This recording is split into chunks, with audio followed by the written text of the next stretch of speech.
아멘. 우리 여전도의 최고 어르신들 1여전도의 귀한 찬양이었습니다. 우리 여전도의 회원 찬양 속에 또 우리 남전도의 회원 소리도 섞였는데 너무 잘 어울리는 화음이었습니다. 우리 찬양 특송하는 우리 팀들은 우리 어르신들뿐만 아니라 모든 여전도회, 남전도회 포함해서 모든 예배의 특송, 새벽이든 저녁이든 맨 앞자리 두 번째, 세 번째가 우리 특송 자리입니다. 꼭 나오시고 들어가시는데 시간을 줄인다 그런 의미뿐만 아니라 앞쪽에 이렇게 구별된 마음으로 우리 주일 같았으면 찬양대 역할을 하신 건데 우리 특송이 그 성도들을 대신하고 대표한 찬양대의 마음이기 때문에 앞쪽에 특별히 구별해서 앉으시고 나오시고 들어가시면 감사하겠습니다. 오늘 말씀은 데살로니가 전서의 결론, 마지막 인사말에 해당합니다. 여러분도 아시겠지만 사도 바울은 맨 마지막 서신서에 보면 항상 관계에 관한 인사말을 나눕니다.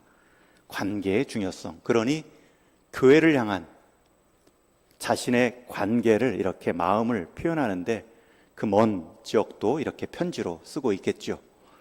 그 중에서도 오늘 이 관계에 관한 말씀을 오늘 읽은 본문만 제안해서 살펴본다면 교회 안에서의 관계, 성도들 간의 관계가 우리 12절부터 15절까지고요. 또 19절부터 22절까지는 우리 교회와 하나님과의 관계, 그리고 그 중간은 나와 나 자신과의 관계입니다. 가운데 오늘 본문을 나눌 건데요. 그 가운데를 알기 위해서는 앞부분 좀 배경이 필요합니다.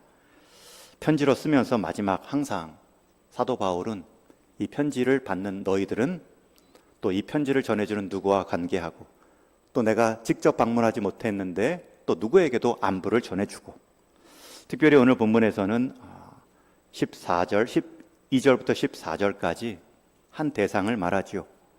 교회 안에서 지체들을 위해 수고한 자들을 알아라. 여기서 알라는 것은 우리 교회에 누가 수고했는지 알라는 뜻뿐만 아니라 지도자들, 수고하는 섬기는 자들을 알아가는 기쁨으로 함께 선한 영향력을 주고받으라는 것입니다. 그리고 나서 너희들끼리는 화목하라 13절에 말씀합니다. 여러분, 교회 안에서 수고하는 분들은 알아주셔야 됩니다. 그분들의 보이지 않는 수고를 수고했구나 그렇게 알아주는 것뿐만 아니라 그 수고로 우리가 함께 이만큼 믿음의 공동체 이루었습니다. 예배자들 세웠습니다.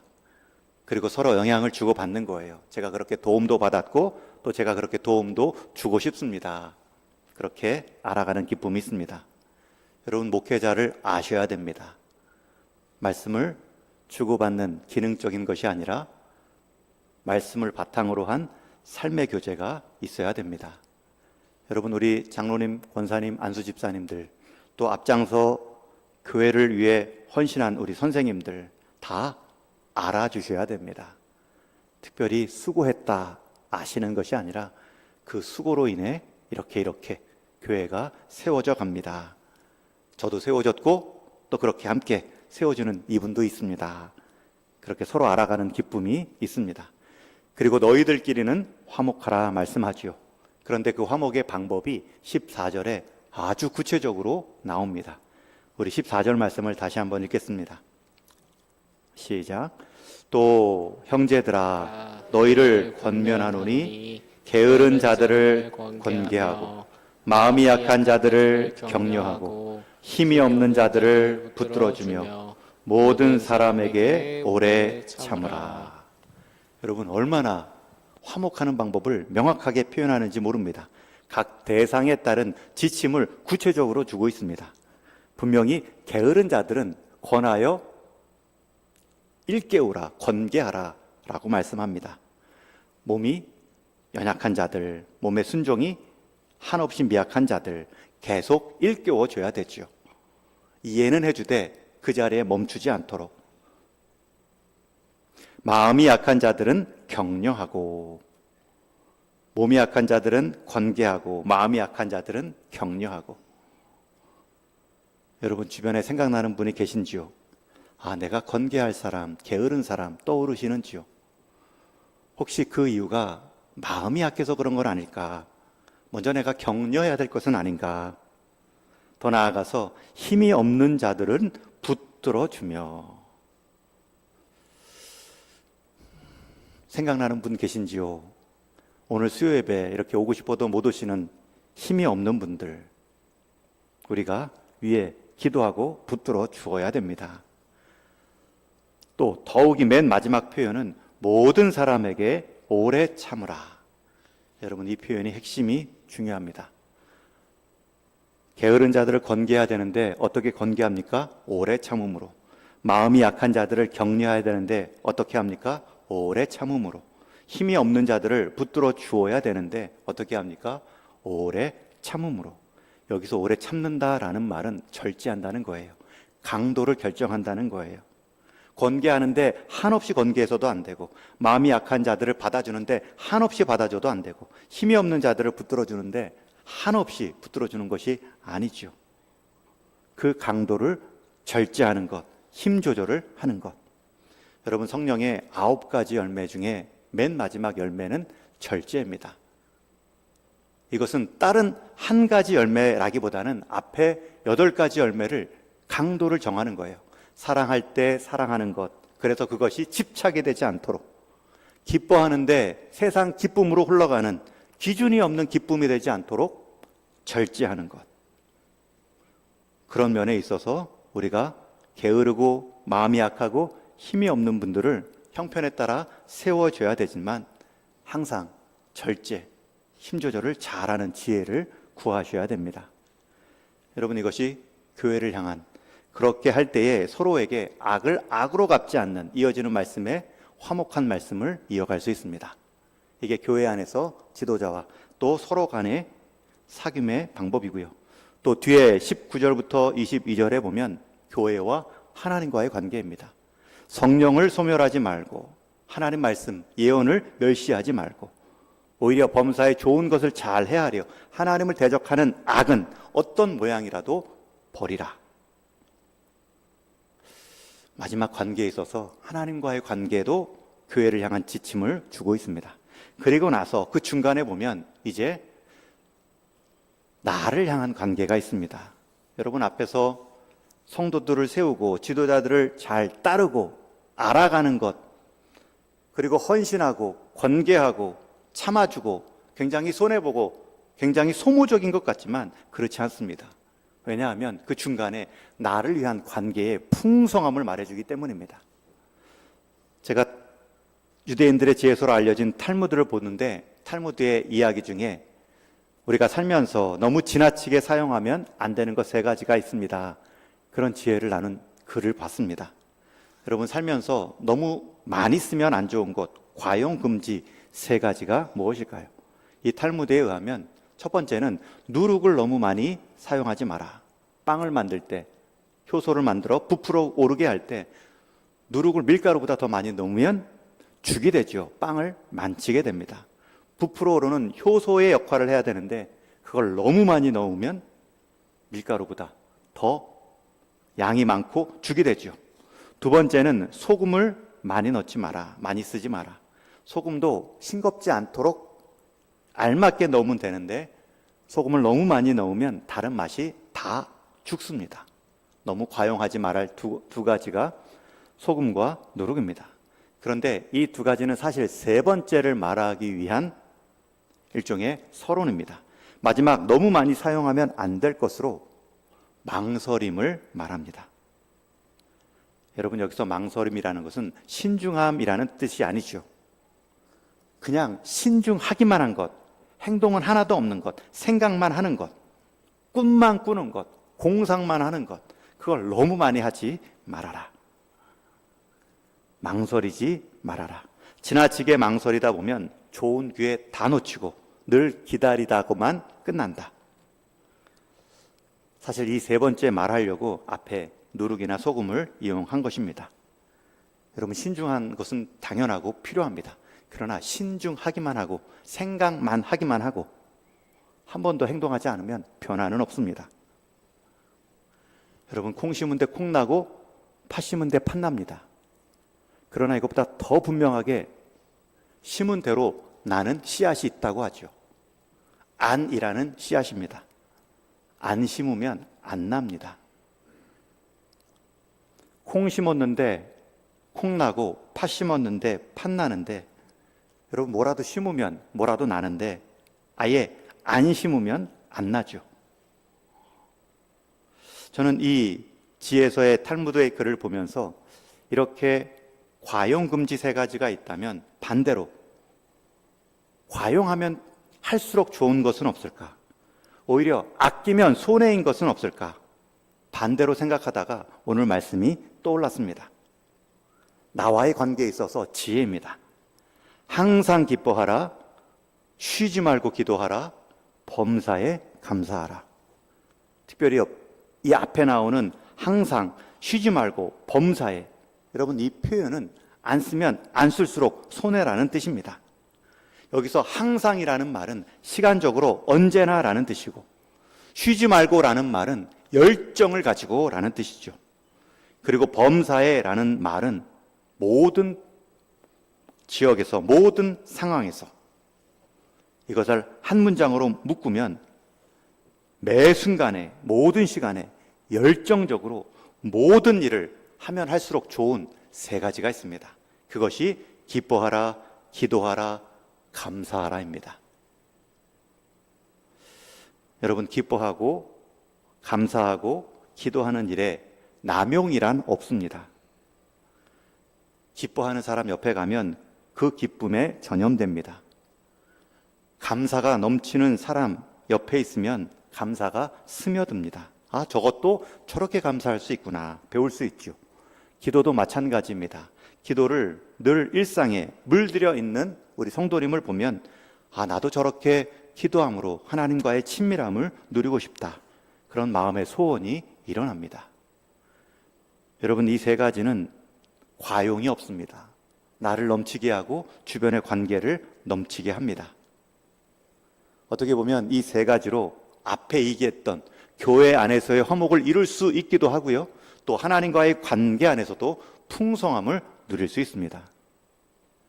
우리 성도님들은 성경 볼 때 하지 말라 말한 것을 해버리면 그것은 죄다, 죄책감을 가지면서도 하라 명령한 것에 대해서 하지 않을 때에는 그만큼 심각성을 못 느낍니다.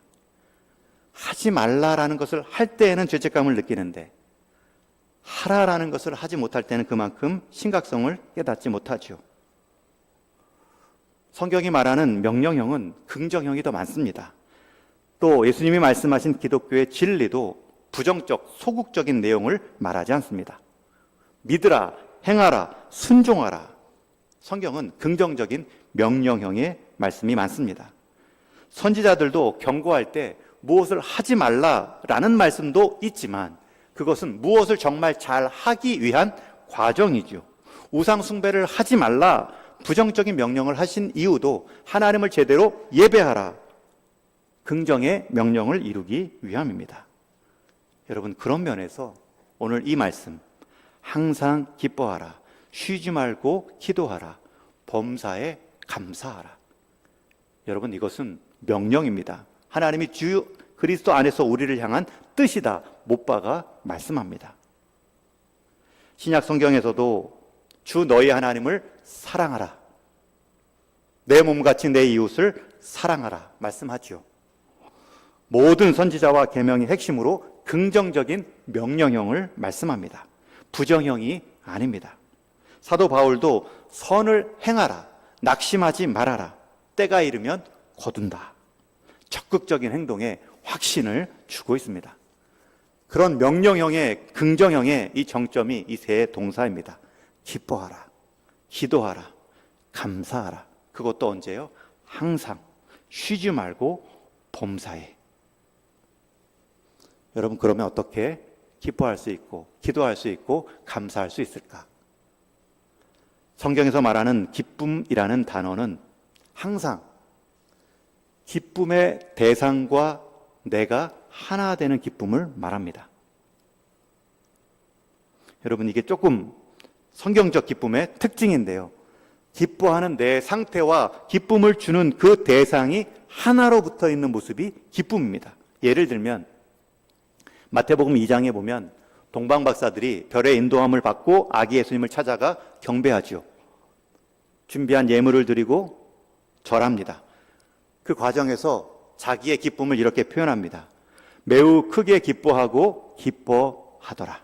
얼마나 기뻐했으면 매우 기뻐했고 크게 기뻐하고 또 한 번 기뻐했더라. 이중 표현을 하고 있을까요?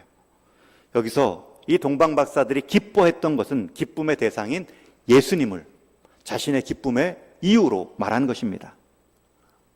기쁨의 대상과 내가 일치되는 기쁨을 성경의 기쁨입니다. 또 한 번 사례가 요한복음 3장에 나옵니다.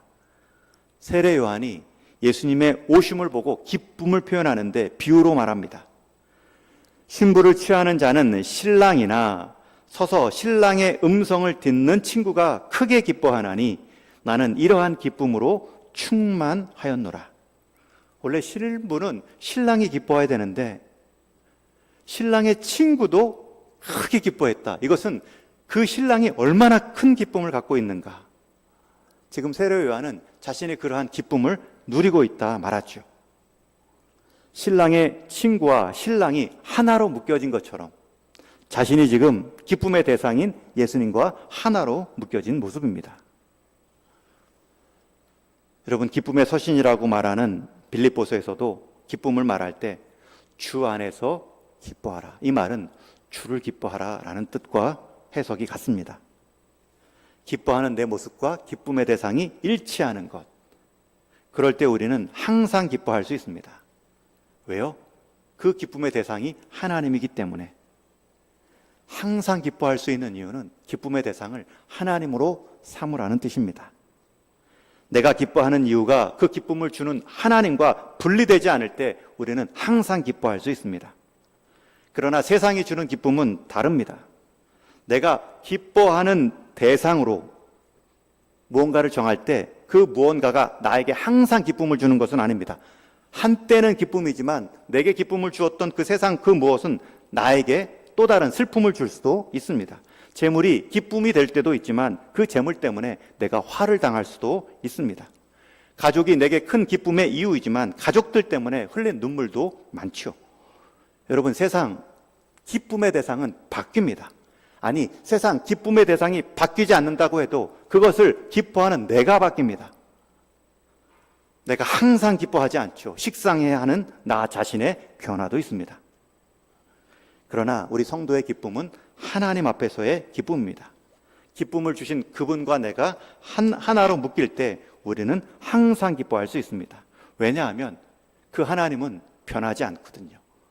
그 하나님은 우리를 향한 기쁨을 날마다 새롭게 주실 수 있거든요. 그래서 성경에서 말하는 또 하나 기쁨의 특징은 끝나지 않은 기쁨, 확장되는 기쁨입니다. 여러분, 우리가 하나님 때문에 기뻐하는데 하나님을 알아가는 기쁨이 있는데 그 하나님은 무한하신 분입니다. 우리 신앙생활 다 할 때까지도 다 알 수 없습니다. 심지어 사도 바울은 말하죠. 우리가 지금은 거울로 보는 것 같이 희미하나 그러나 그때에는 얼굴과 얼굴을 대하여 볼 것이요 지금은 내가 부분적으로 아나 그때에는 주께서 나를 아신 것 같이 내가 온전히 알리라. 우리가 온전히 하나님을 알 때 그 기쁨이 남아있고요, 그 기쁨을 향하여서 우리가 가는 신앙 여정이 있습니다.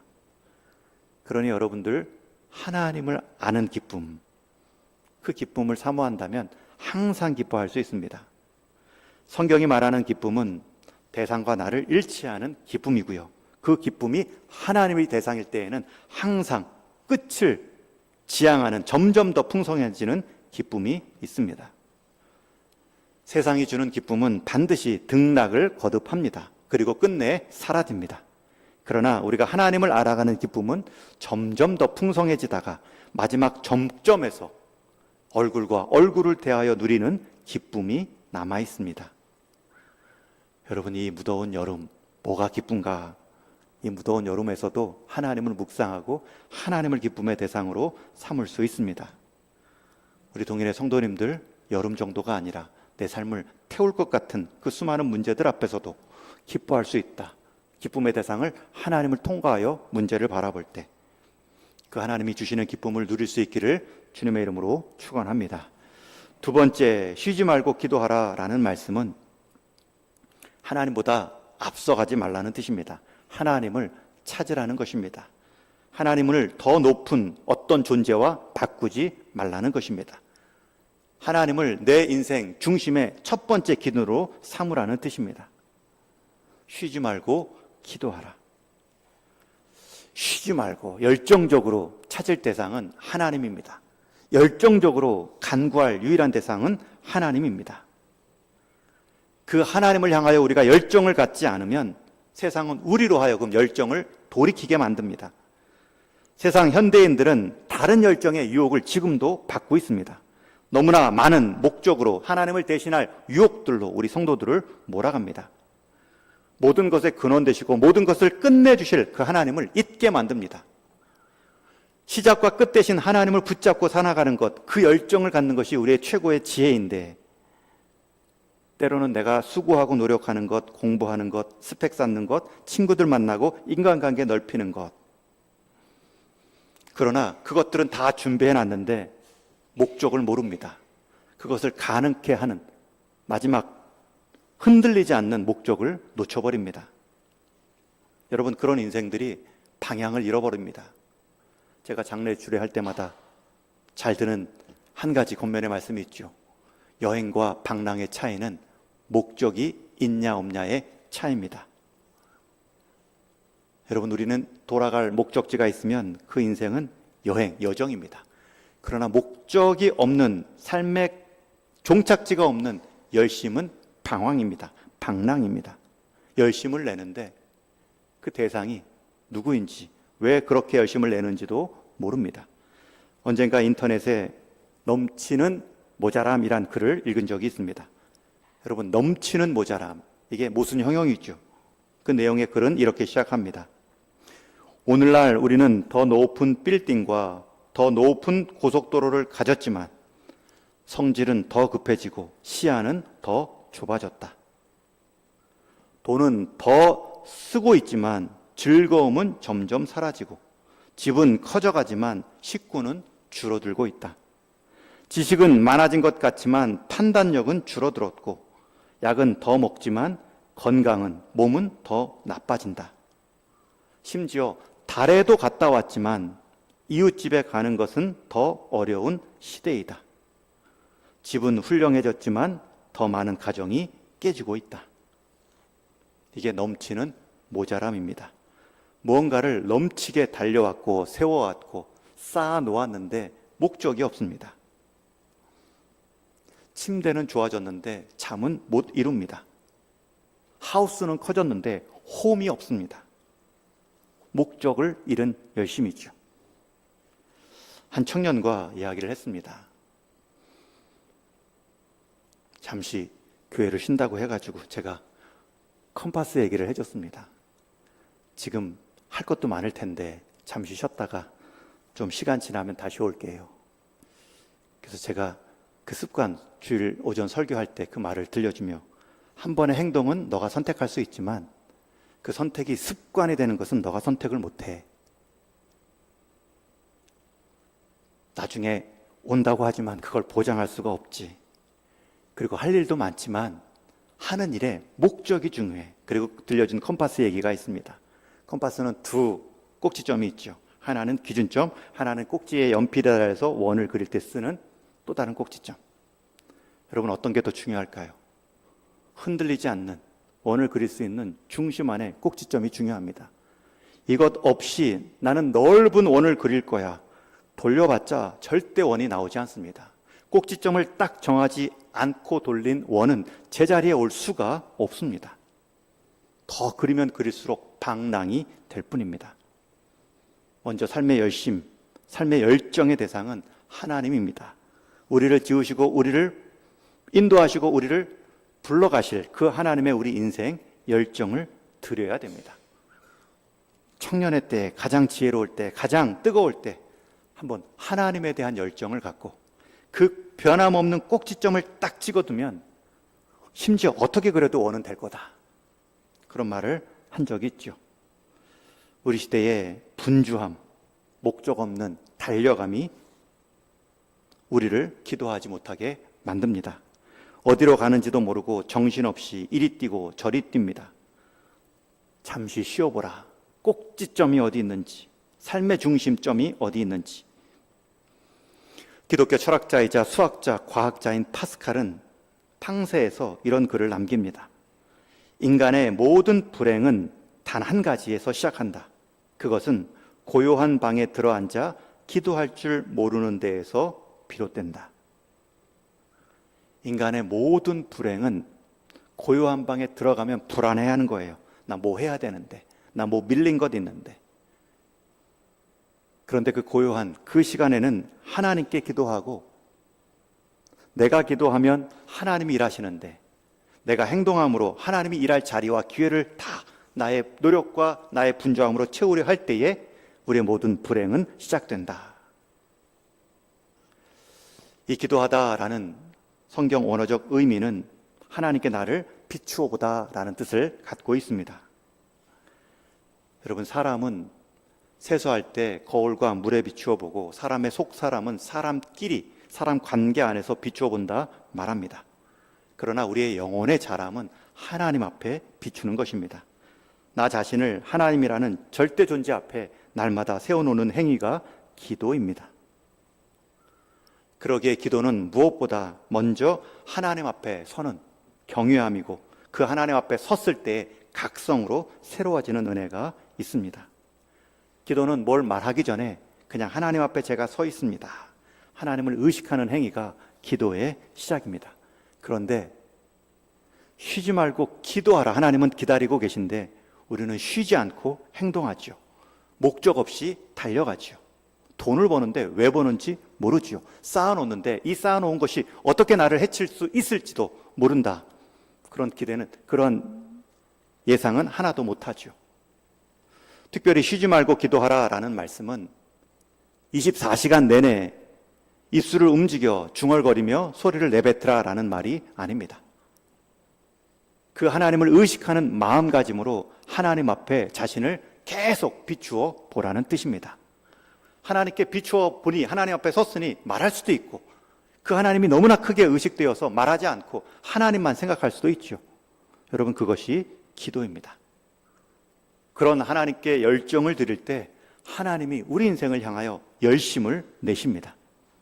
저는 그런 믿음의 선순환을 우리 성도님들이 경험하시기를 바랍니다. 여름 가운데 뜨거운 열정의 이 뜨거움 가운데 우리가 하나님을 쉬지 않고 기억하고 기도할 수 있는 저와 여러분 되기를 주님의 이름으로 축원합니다.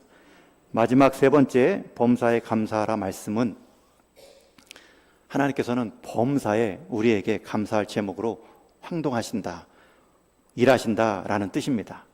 그러니 우리는 감사할 일만 남았습니다. 특별히 감사하다라는 말은 그 어원이 생각하다라는 뜻과 같은 단어에서 나왔습니다. think, think, 영어 단어도 비슷하죠. 감사하기 위해서는 잘 생각해야 됩니다. 여러분, 감사하지 못하는 이유는 감사할 제목이 없어서가 아니라 이것이 감사의 제목인지 생각하지 않았기 때문입니다. 다 똑같이 하나님께서 감사의 제목을 주는 것이 아닌데 저 사람이 받았으니 나도 받아야 된다, 이런 기준 하나만을 갖고 생각하기 때문에 감사의 제목이 사라지죠. 여러분, 이 더위 속에 감사의 제목을 찾아보십시오. 많습니다. 여러분, 이 지구가 들어가면 들어갈수록 열덩어리입니다.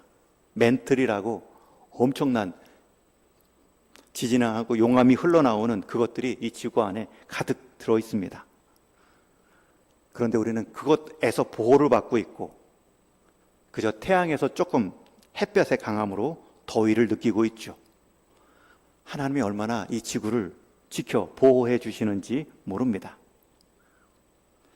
정말 뜨거운 것은 안에 있는데 그 뜨거운 것을 막으시고 오히려 우리 삶의 유익과 곡식의 자라남을 주는 그 태양, 여름에 그 열기가 있어야 곡식이 자라죠. 분명히 감사의 제목 찾을 것이 있습니다. 여러분, 이 한 주간 일어난 수천 건의 사건, 사고 속에서도 오늘 하루 우리가 건강하게 살아내었습니다. 그것도 오늘 이 저녁에 예배자로 서 있는 모습이 감사의 제목입니다. 오늘 내 모습이 오늘 내 정체성을 말해주고 있기 때문입니다.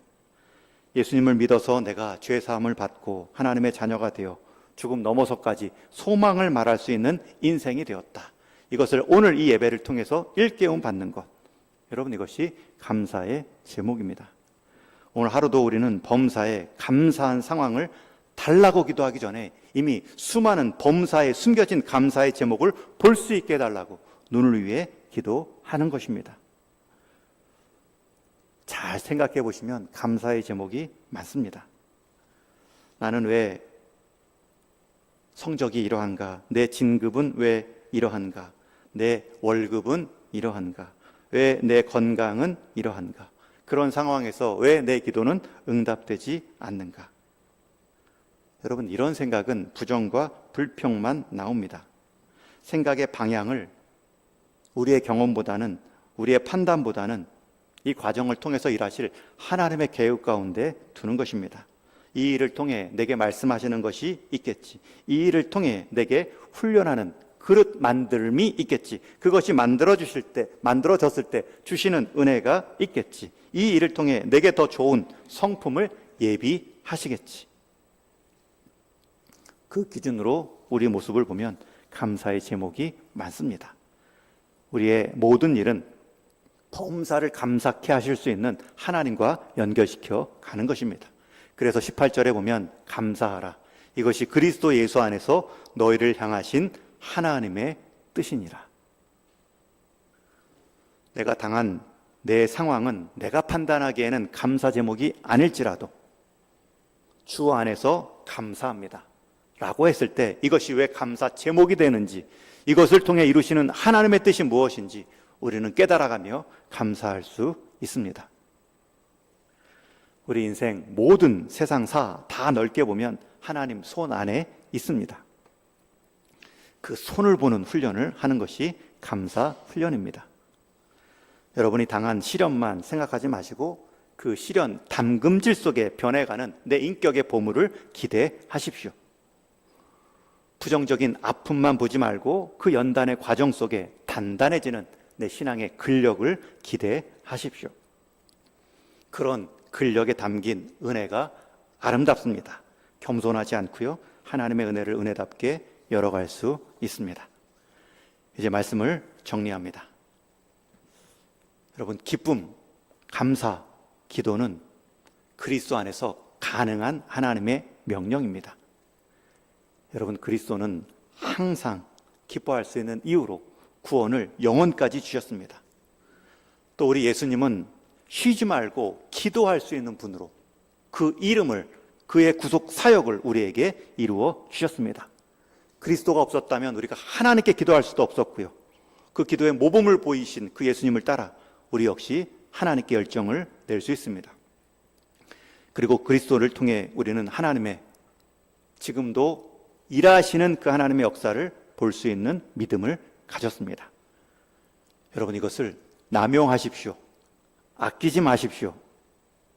나와 남을 동시에 향기롭게 만들 수 있는 우리 인생 레시피가 기쁨, 기도, 감사입니다. 이 보편적인 뜻 앞에서 우리가 세부적인 뜻을 인도함 받는 것입니다. 하나님, 내가 여기 가야 돼요, 저기 가야 돼요, 이 방법이에요, 저 방법이에요. 각 인생을 향한 개인적인 뜻 이루기 전에, 구하기 전에 우리를 향한 주 안에서 보편적인 기쁨과 기도와 감사를 다짐할 때 각 개인의 구체적인 뜻도 확실해집니다. 이 보편적인 하나님 뜻 위에 자신의 개인의 뜻, 가정의 뜻과 비전을 물으시고 인도함 받는 것입니다. 여러분, 이 더운 여름 가운데 더 열정을 낼 감사와 기쁨과 기도가 있습니다. 우리의 감사와 기쁨, 기도를 통해 여러분들이 속한, 여러분들의 맡겨진 그 자리, 하나님의 뜻으로 바꾸어 가실 수 있습니다. 바라기는 이 여름, 또 오늘 드려지는 이 수요 예배를 통하여서 다시 한번 여러분들의 기도와 감사와 기쁨이 새로워지는 저녁 되기를 주님의 이름으로 축원합니다. 기도하겠습니다.